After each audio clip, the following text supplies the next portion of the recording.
Need to separate pages from a PDF without paying for premium software.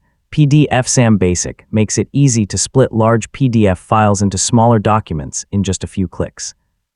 In this tutorial, I'll show you how to split PDF files using PDFsam Basic in 2026. So let's get started. First, launch PDFsam Basic from your desktop or Start menu. Once the application opens, you'll see several PDF tools on the main dashboard. For this tutorial, we'll use the Split tool. Click the Split option to open the Split workspace. This is where you'll choose the PDF file and decide how you want to split it. PDFsam offers several different splitting methods depending on your needs. Next, click Add to Browse for your PDF file, or simply drag and drop it into the application. Once the file loads, you'll be able to configure how the pages should be divided. Now choose how you want to split the document. You can split after every page, after a certain number of pages, by page ranges, or by bookmarks if they're available.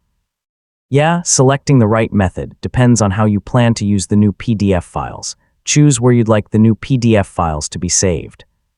You can keep the default location or select another folder that's easier to access. Giving your output files clear names can also help keep everything organized. Finally, click the Run button to begin splitting the PDF. PDFsam Basic will process the document and create the new PDF files based on the options you selected. So once the process finishes, open the output folder and confirm that each PDF was created correctly.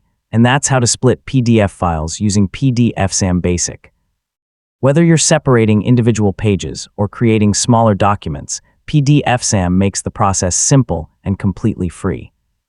I mean, it's one of the easiest ways to manage large PDF files without complicated software. Thanks for watching, and I'll see you in the next tutorial.